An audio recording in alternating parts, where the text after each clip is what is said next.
What's going on, everybody? Friday is here. Woodward Bets back in the house, talking everything in the sports world. Coming off a Thursday night football game, a game 5, some best bets that weren't great that we're going to rebound from today. Scott, how we doing?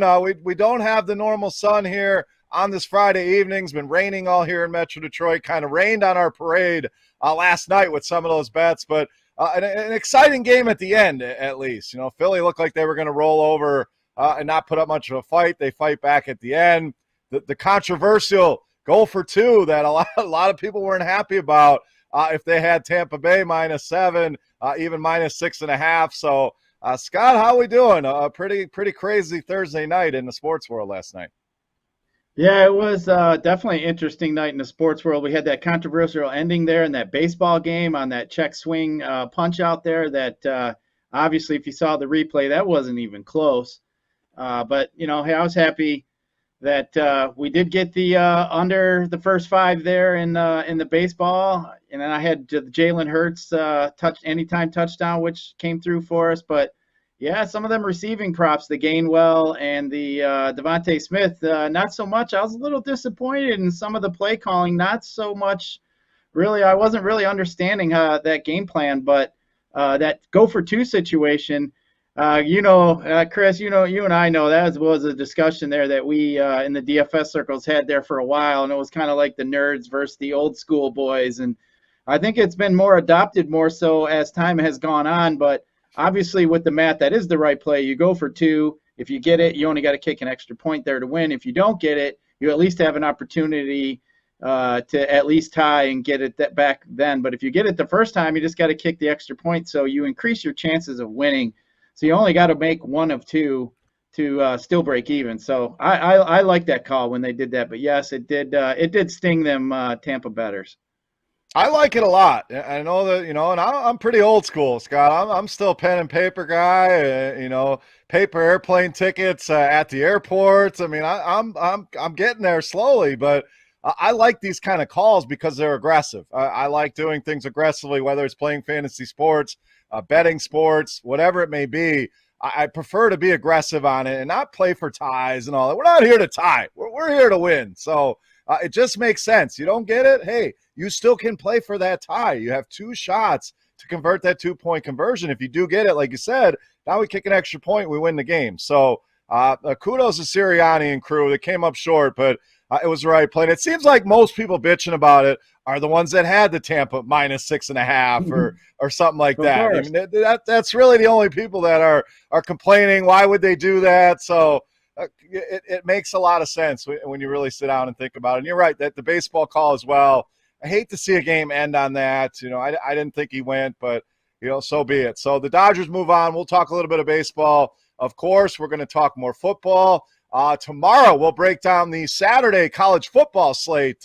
Some of our favorite bets. We'll go through some of the top 25 games, see if we can find some spots we really like. And then, of course, Sunday, our big NFL show, where we'll break down each and every game from a betting perspective, from a DFS perspective, a season-long perspective. And, of course, it's Friday. That means we're going to answer some user questions today. Scott had a few good questions come in, sit starts, different stuff. So we will cover that here today as well. Don't forget, follow the Twitter page at Woodward Bets. Also follow the network at Woodward Sports. And go follow the sponsor and go check out Underdog Fantasy. If you haven't checked out Underdog Fantasy yet, now's the time.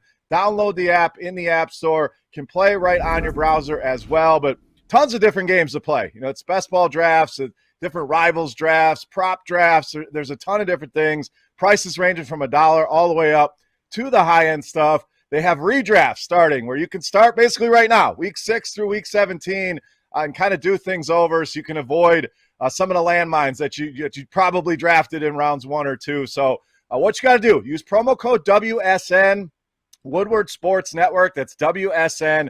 And you deposit $10, you're going to get $10 free using that promo code. So, again, promo code WSN at Underdog Fantasy. All right, Scott, I'm a big dude. I'm almost out of breath here after talking all that much. So I'm going to turn it over to you here. What are we looking at here for tonight? We got some user questions we're going to get to. As far as the general landscape of the sporting world tonight, what do you have your eye on? Kind of a quiet Friday night, so we'll cover some injuries as well. A lot of news in the NFL, but maybe let's talk some quick baseball here. What are your thoughts here on these final four teams remaining? Yeah, baseball is exciting. We got four teams back. I'll tell you what, don't you think these networks are just praying that the Dodgers and the Astros get here to the end so they can relive that Dodgers Astros controversy with, the whole cheating scandal and everything else? I think baseball is just the upper brass got to be just begging for that, which I think very well could happen. We'll see, but I kind of saw like in the baseball thing, I was like reading around that Mattress Mac guy. That's always interesting. I think he bet a few $1,000,000 on Houston to win, and he can win like 22 million or something if that cashes. So that was interesting. He's always one of the big sports bettors around this time of year. I kind of get a chuckle out of him and some of the things he does. But we got that Houston game tonight with the Red Sox, so I'll be looking forward to that. I think the Red Sox are in are in a little bit over their head here. Houston just seems to be playing pretty well. That bunch is just seems to have all the timely hits that they need, and just seems to play good team baseball. And I like their chances. But for the four teams left, Chris, I was going to ask you who you think you may like as an underdog. Obviously, the Dodgers are going to be the favorite. I was thinking about joining Mattress Mac and maybe throwing some money down in these Astros to bring it home. I don't know what you thought. Yeah, I don't hate that at all. We'll kind of cover some more baseball at the end, dig a little bit deeper in the odds. I like the Houston call. Boston, I think it's been a nice run for them, but I don't know that they can get it done. So I think Houston's a solid bet there. So again, we'll finish up with baseball today and dig into the spreads and maybe a little bit of a showdown here for tonight. So in hockey, the Red Wings lose 7-6 yesterday. Scott, it's also the anniversary of Kirk Gibson's big home run in '88. And I remember that. I was, a young lad at that time, and you were a little bit older. So you, of course, remember that. But, just a great moment in sports history, especially if you're a Dodger fan. But hits locally as well. Kirk Gibson, former Detroit Tiger. So pretty cool moment there. It still pops up all the time, in different highlights. I like that kind of stuff as a sports fan. So for me, that's probably one of my favorite one of my favorite teams as a fan. That's probably my favorite moment as a sports guy, a sports fan. So yeah, that definitely, when I saw that and saw it was 33 years, I thought, damn, that's a long time ago. Yeah, one that stands out to me and kind of a similar, when you talked about Kirk Gibson hobbling up there, they weren't sure if he was going to play. And he hits the bomb off Dennis Eckersley as well, who at that time was the premier closer in all of baseball. For me, I'm going to go into college football, and seeing Byron Leftwich on the sidelines last night really brought to memory that game when he was at Marshall, and they literally had to carry him to the next play. He gets hit, he's dealing with some kind of injury, and he's got two teammates carrying him up to the next, up to 10, 15, 20 yards to the next play. It was just incredible, the toughness that he showed fighting through that game. But so many memorable moments, and we'll continue to obviously reminisce on those as we go, Scott. But I want to get to some of these user questions. This is our flagship Friday show to do that. So I got 5 pretty solid questions here. So we're going to start out. At Lendog24 wants to know, if you have an IR spot, do most leagues allow IR stash pickups, or do you have to keep them on your active roster? And is the PUP list the same as the IR? So we've all run into this in our league, Scott. So what are your thoughts on this one? And I'll chime in after you.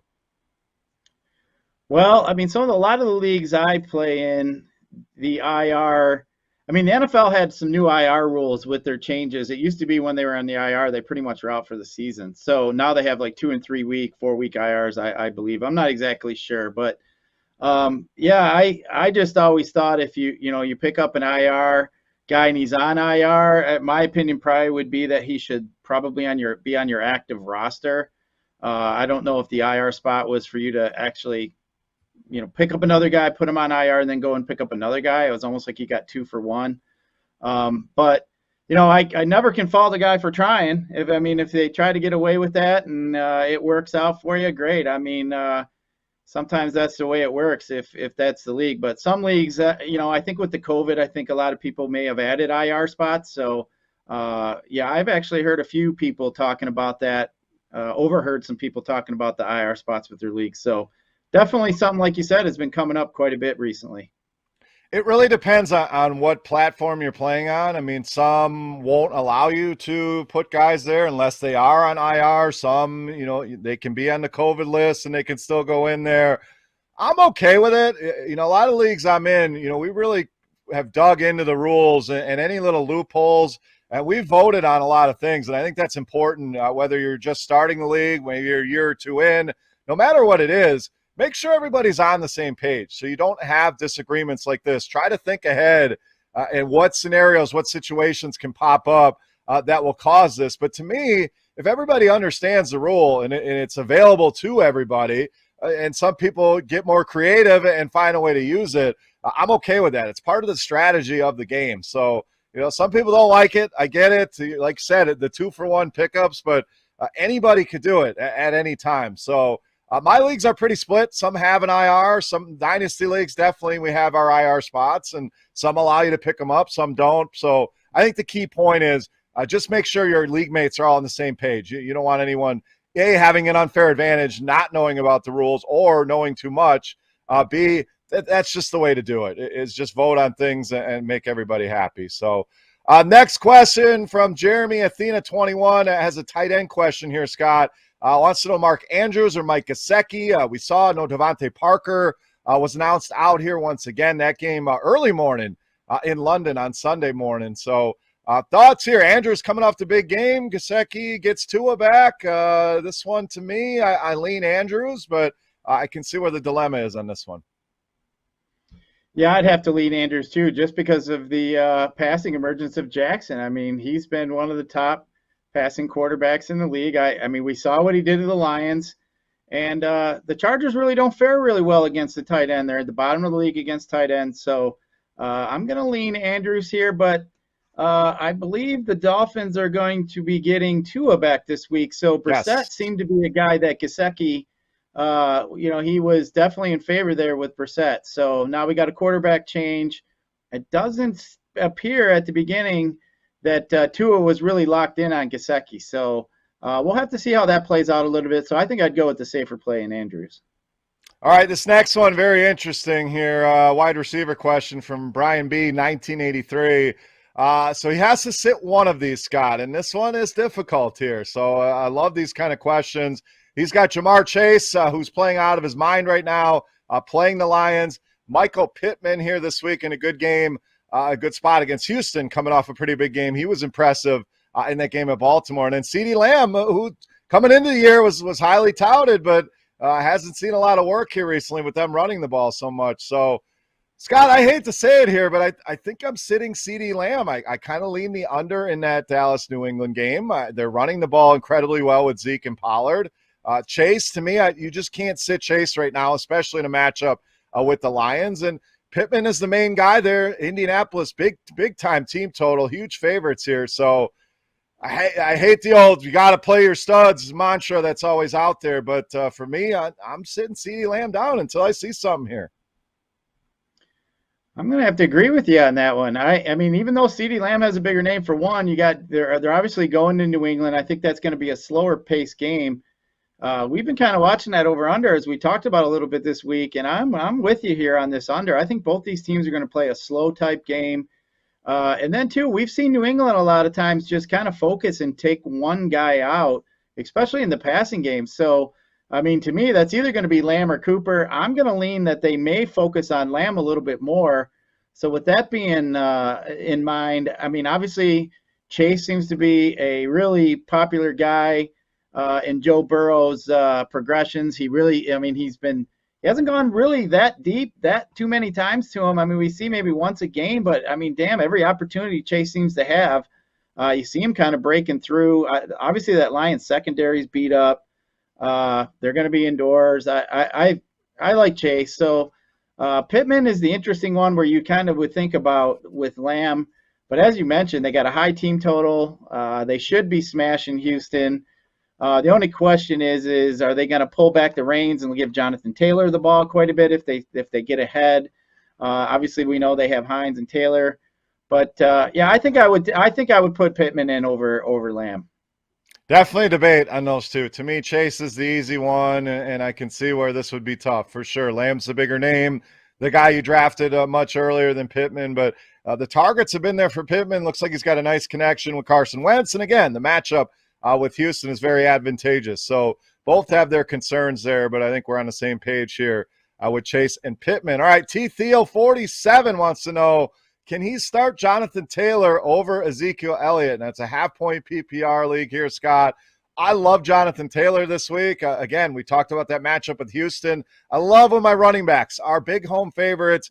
They're going to get a good workload. I know Marlon Mack is somewhat of a concern there, Naheem Hines, but they're playing from ahead. Jonathan Taylor is going to get a ton of work there. All the worry is they play too far ahead. Now you will see a lot more Marlon Mack. So I still think I'm going Zeke here as much as I love Jonathan Taylor. I love him in DFS this week. He's a lot cheaper than some of these workhorse running backs out there. But just in a season-long league, it's hard to put Zeke on the bench right now. New England can be vulnerable against the run. So tough one here, but I'm going to lean Zeke here. Yeah, the only thing I have with Zeke is that there's talk he may be on a pitch count after he got pushed out of bounds. He kind of hurt his ribs. I heard he's been going under some treatment, so that's the only thing. So kind of keep your ear to the ground a little bit there. He is questionable, so I just make sure Zeke is a full go today. Obviously, we always talk about Friday's a big practice day, so make sure these guys are practicing, especially full. If they're limited, then you're really going to have to keep your eye on them when it rolls into Sunday. I think this one's a pretty good question. It's up in the air, really. Taylor, like you said, they're going to be up. You like your running backs to be up when with high. Little visitor here. It's all right. My cat wants he wants to know what's going on here. He's a Lions fan. He hears me talking about football, but actually he is a Lions fan. Loves to watch football. I don't understand it, but he does. He's the most ferocious cat between the Lions and your cat. I got to give him the edge until they win a game. You know what? That's true too. If you walk by him in the morning, you're not paying attention. You'll get those claws on your ankles sometimes when you're not paying. He'll still take a bite out of take a bite out of your kneecap. But you better watch it there.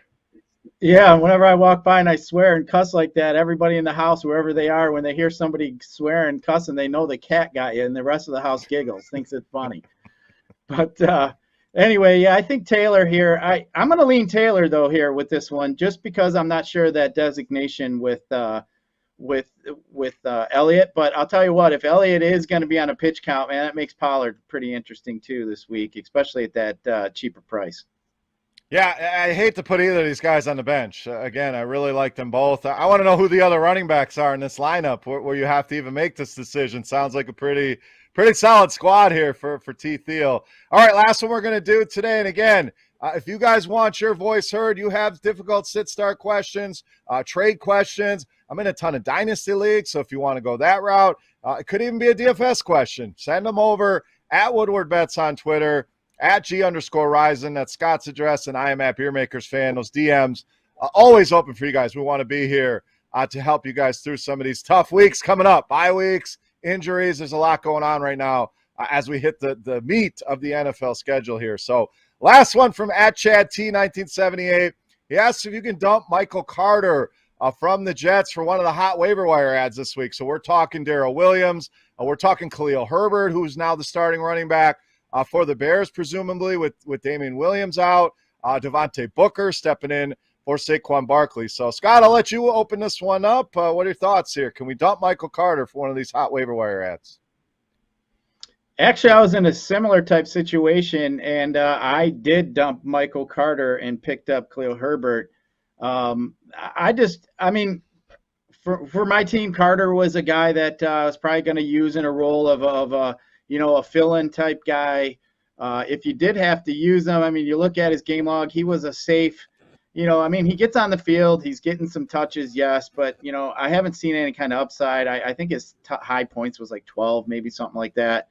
But, just kind of seeing some of these guys that are on the waiver wire, the guys that they're replacing, we've seen have some success. So I truly would think that if you had, like with me with Carter, I thought it was best to replace and maybe catch lightning in the bottle with one of these guys. So that would be my theory. I already know what I'm getting from Carter. I don't think it's a home run type play. I think he's kind of like a base hit kind of guy, so to speak. And I want a little bit more. So I think that's the reason why I kind of went with, I went with Herbert actually of the three that are listed. But I wouldn't mind any of the two. Maybe Booker would be the guy I would probably put in last here. But yeah, definitely for Herbert. Yeah, I would do it for Herbert or Darrell Williams. I'm with you. I have hesitations on Devontae Booker just as a player, and I know volume is king, so he's going to get the ball a lot. But tough matchup this week with the Rams, big-time underdog in that game. But love the spot for Herbert this week, and we're going to talk a lot more about him as we approach Sunday. A great spot against Green Bay, who's traditionally been pretty bad against the run. They're missing Zadarius Smith. They're missing Jair Alexander. That defense is really thin right now. And then Darrell Williams. We know Kansas City running back is going to be in a good spot here. Michael Carter, I think, has a bright future. But this Jets offense is not very good, and that is not what you want for your running backs. We need an offense that's going to score points, provide opportunities, and we're just not getting that with Michael Carter right now. So for Herbert, for Darrell Williams, yes. For Booker, I would probably hang on to Carter there with the Jets. So, Scott, let's take a look at some of the injuries. A lot of kind of breaking news here as we're recording. A few hours ago, actually, the news came out. Nick Chubb going to miss this game on Sunday. So the first instinct is, wow, Kareem Hunt is in a smash spot, but he's also questionable. So they may be digging even a little bit deeper down the list here. So we'll see what happens with Nick Chubb or with Kareem Hunt with Chubb out. Christian McCaffrey also announced out officially a few hours before we got on the air here on Friday. So let's just hit on those two real quick. We'll take a look at some of these other injuries. A lot of questionable tags here, Scott, but two of the biggest names at the running back position not playing this week. So tough to say with Cleveland. Again, if it is Hunt, he's in a good spot against Arizona. We know they can run the ball. And Christian McCaffrey looks like we get another week of Chuba Hubbard here against Minnesota. So Hubbard's still pretty cheap in the DFS circles, and I would not hesitate to play him in your season-long leagues either. Yeah, that's definitely interesting with those two running backs. I'm sure I could make some kind of joke here with the Chubb and the Kareem being out, and I could put them all together and probably make a funny here. But anyway, I think that's going to be interesting, man. If those two guys are not in that game there with Arizona, who already plays an up-type tempo generally, I mean, Cleveland may just abandon that running game over there, and they just might zing it around the yard all the way. I think we've got Demetric Felton, I think, is there another next guy in line. So, I mean, man, are we going to see OBJ, who's been crying? He hasn't getting any, he needs to get some targets. Is the squeaky wheel going to get the grease the grease this week? So, yeah, I think that's going to be interesting as the week goes on. But yeah, that news coming out today with Chubb is definitely a big news for the week as we move on. Now we're just going to have to watch Hunt and see what happens. I think Hunt is dealing with a wrist and a knee injury. But yeah, today being Friday, like we said, we're going to have to double check and see if he's in there. But yeah, that could really open that game up on Sunday if these two guys aren't in there. Yeah, absolutely. So, and we'll discuss Hunt more. The question always becomes, we'll look at some ownership in DFS, and to me, if he's in there, he's a cash game lock. Tournaments, we'll see how high that ownership is going to get. I don't mind eating some chalk at the running back position, but if it's going to be 50, 55, 60%, then you got to start talking about the fade. So we'll certainly keep an eye on that and keep you guys updated. So I'm going to rip through some of these injuries and updates here. Tua, we mentioned, is going to start week 6. Sound like everything went well at practice today, so expect to see him back in there. Chris Carson still dealing with that neck injury, so no practice for him as of yesterday. Mike Williams, same thing, no practice as of yesterday. Tyreek Hill was out Thursday, but did return on Friday. The word was he looked like his normal self. So I know there was some concerns. We talked about it yesterday. I think he's in an amazing spot here this week, Scott, against this Washington secondary, but sounds like he'll be good to go. No Allen Robinson on Thursday either. Sammy Watkins will be out for Baltimore this week, but they do get the return of Rashad Bateman back in that lineup coming off IR. So that Baltimore passing game been good. Rashad Bateman, 3,000 on DraftKings this week. So if you need a punt play, I don't hate going there. Lamar Jackson, no practice yesterday, was just a little bit of an illness. Sounds like he'll be good to go for this weekend. Dalvin Cook, fully back at practice. Sounds like all systems go for him. Adam Thielen, no practice yesterday, but he sounds like he'll be good to go as well. Looked a little bit better today. Devontae Parker, like we mentioned, will be out in that game against London. In London, well, I guess it is London, against the London Jags. They play over there so much. DeAndre Hopkins dealing with an injury here, and we don't know if this is COVID-related or not. We know Arizona is dealing with some COVID issues, so haven't seen that, so we'll keep an eye on that one. Daniel Jones, still working through the concussion protocol, was limited yesterday. They seemed optimistic that he'll be good to go. Saquon Barkley, no practice. Would shock me if he plays. Sounds like he may miss a few weeks. Jamal Williams dealing with a hip injury as well as an illness, so we'll keep an eye there. Joe Mixon, no practice yesterday, but expected to get a full load in this game against Detroit. So it sounds like he's going to be good to go. And then Damian Williams placed on the COVID reserve list, so we will see a good helping of Khalil Herbert, maybe Ryan Nall. We'll see a lot of opportunity there in that Bears backfield. So one here is of note. What really shocks you here? I think it's pretty straightforward. A lot of these guys we've already talked about here. We get the return of Dalvin Cook, Tyreek Hill, good to go here. So some guys that returning to the lineup in some pretty good spots here this week. I'll tell you what, I was really glad we had our guest on from Underdog the other day, Josh Norris, and he kind of gave us the heads up on Bateman there. So, here he is. He did mention him that he liked him moving forward. So that kind of like that here, with especially him being min price this week. Gonna definitely probably look at him and maybe get him in my player pool for some of my MME tournaments this week. Especially without Watkins, and as good as Lamar Jackson's been throwing the ball, and a lot of people, Mark Andrews is going to be very highly owned this week. Hollywood Brown always seems like a very a popular pairing with Lamar Jackson. I think Lamar Jackson himself going to see a lot of ownership. So a way to get different in DFS season long. You probably have to be pretty thin at receiver to come out and start Rashad Bateman in week 1, but I know a lot of people dealing with those injuries, so I wouldn't rule it out, but likely in season long, I'm taking more of a wait-and-see approach. DFS, I'm fine pulling the trigger just because he's so cheap. It's going to open some things up for you. So, Scott, let's transition back to baseball to finish up the show today. Again, we'll continue to look at the NFL as we move towards Sunday. Tomorrow's show, again, we'll cover college football, and then Sunday we'll break everything down. We'll have all the updated injury reports and get after it in the NFL. So, baseball here tonight, Scott. One game on the docket. We talked Houston. It's Boston and Houston. Houston, big favorites here, minus 145. Total at 8.5. The under, 7-0 in the Red Sox last 7 games against the left-handed starter. So an interesting trend there.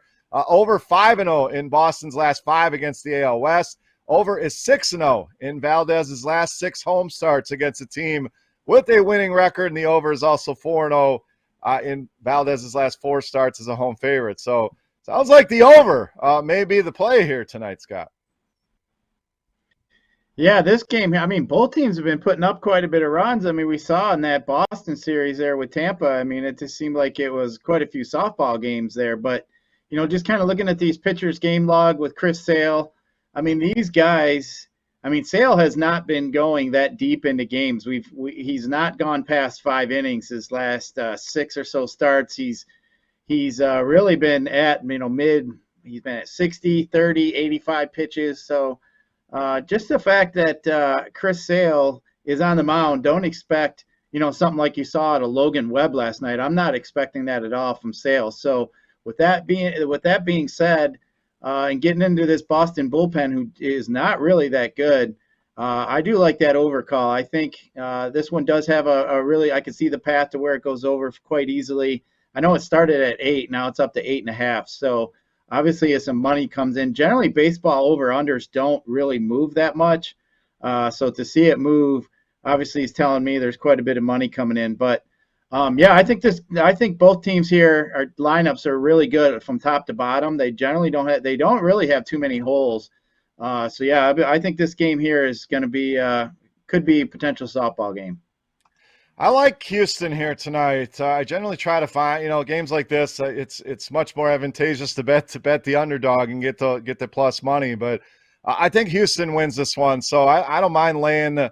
I'm seeing 139 at BetMGM is the lowest I could find here. So generally right now 140 to 145 range. Again, we talked yesterday about the importance of shopping around, finding the best line out there. So minus 139, I'm going to lock that in as a best bet here tonight. I think Houston takes care of business. I don't hate that over, but we know playoffs. Some of these games like we saw last night can really 1-1, 2-1, can really be pitching dominated. You mentioned the bullpens. That's a little bit of a concern as far as, trying to bet an under because that bullpen is so bad. But I'm going to go with Houston here. I think they take care of business. So Astros, my best bet here for tonight. So anything else here, Scott? Anything we didn't cover? We hit on pretty much everything for a Friday. Any final thoughts here for the people here on Friday night here on Woodward Bets? Yeah, just kind of looking at the baseball game, just kind of going to throw something out there. I like Jose Altuve tonight against Chris Sale. And if you can get Jose Altuve to record an RBI right now at plus 185 over there on FanDuel, I really like him tonight, maybe even hitting a home run, but at plus 185 just to get an RBI, I think that's a play that kind of stood out to me. But yeah, there really isn't too much going on as far as the betting world tonight. So I'm going to sit back, watch this baseball game, probably be on the over, but I really like Altuve plus 185 to get an RBI tonight. Yeah, I like that as well. He's done well, like you said, in his career off of Sale, 10 for 31. Actually has 3 home runs, so I don't hate the home run bet on him either. Seeing plus 420 on that on FanDuel, so that equates to 4.2 to 1 on your bet. Bregman also has a couple of home runs in his career off of Sale. He's plus 400, so you get nice 4 to 1 odds there. So, those again, first touchdown, Scott, they were down there close with that Tom Brady call. I was like, all right, baby. Here it is, sneak it in. Ended up going to the wrong tight end. I had Cameron Braid as well. O.J. Howard had a big game last night, but those are fun. I mean, you don't go nuts with it. It's a little bet, but when you hit them, you get a nice return on them. So tonight that'll be Altuve and Bregman for me to hit a home run. So anything else here, Scott, for the people before we get out of here? Nope, just looking forward, like I said, watch some baseball tonight. We have to make sure everybody joins us tomorrow for our college football show like we always do. We run down the top 25 games. And then, of course, on Sunday, we'll have break down everything for the NFL slate. And I believe they're doing a pregame show over there at the Tin Roof down there with we're sending the A-team over there, Chris. From what I heard, we're sending Maz, Joik Bell, Braylon, and Ryan over there. So 2 ex-Lions. And then, of course, 2 media goats that we have here locally. So I'm going to be sure to check that out after we do our show on Sunday.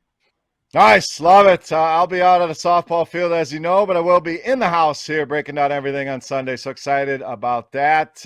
Again, tune in tomorrow for our college football show, like Scott said.